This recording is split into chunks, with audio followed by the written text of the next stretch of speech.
Hello everyone, আসসালামু আলাইকুম। কেমন আছি আমার ভাই বোনেরা? আশা করছি যে যেখান থেকে ভিডিওটা দেখছেন সবাই একটা লাইক দিয়ে দিবেন প্লিজ। তো এই যে এখানে যে পেয়ারা গাছটা দেখতেছেন, এই গাছে বড় একটা পেয়ারা ছিল, এতদিন আর কি দেখে দেখে রাখছি। হঠাৎ করে কালকে রাত্রে ঝড়ে পেয়ারাটা পানির মধ্যে পড়ে গেছে গাইস। দুঃখের বিষয় হচ্ছে পেয়ারাটা থেকে পানি পচা গন্ধ আসছে। কেটে দেখবো খাওয়া যায় নাকি। এখানে ঘরের পাশে আমাদের 2টা লেবু গাছ আছে, তার মধ্যে এই গাছটায় যে লেবু হয়েছে মাশাল্লাহ তো বলতেই হবে, কারণ গাছের পাতা থেকে লেবু ছিল বেশি, কিন্তু আমরা আত্মীয়-স্বজনদেরকে কিছু দিছি এবং নিজেরা কিছু খাইছি, এজন্য কম দেখা যাচ্ছে। এখন আমি ঘরের জন্য কিছু লেবু ছিঁড়ে নিচ্ছি। লেবু ছিঁড়া শেষে এমন একটা ফল ছিঁড়তে যাচ্ছি গাইস, যেটার কথা এখনো কেউ জানে না। শুধু আপনাদেরকেই বলছি, ওকে চুপি চুপি বড় করছি। ফলটা হচ্ছে আমাদের পুকুর পাড়ে, চলেন যাই।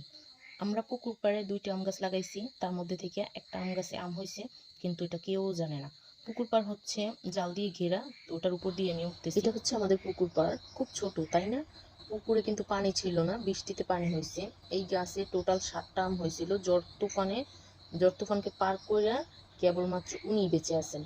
আমটা বুটা সহ ছিঁড়ে নিলাম গাইস। আমটা বাস্তবে বড়, কিন্তু ক্যামেরায় কেন জানি না ছোট দেখা যাচ্ছে। গাছের আম ছিঁড়ে হাতে নেওয়া, আহ কি যে শান্তি। এখন আমি তাড়াতাড়ি ঘরে যাই, যে জায়গায় দিয়ে ঢুকছি এখন ওই জায়গায় দিয়ে বের হয়ে যাব। আমার গ্রামের নিত্য নতুন ভিডিওগুলো যদি আপনাদের ভালো লেগে থাকে তাহলে অবশ্যই আমার চ্যানেলটিকে সাবস্ক্রাইব করে দিবেন। পেজ থেকে দেখে থাকলে পেজটা অবশ্যই ফলো দিয়ে দিবেন। আজকের ভিডিওটা এই পর্যন্তই। সবাই ভালো থাকবেন। আল্লাহ হাফেজ। আসসালামু আলাইকুম।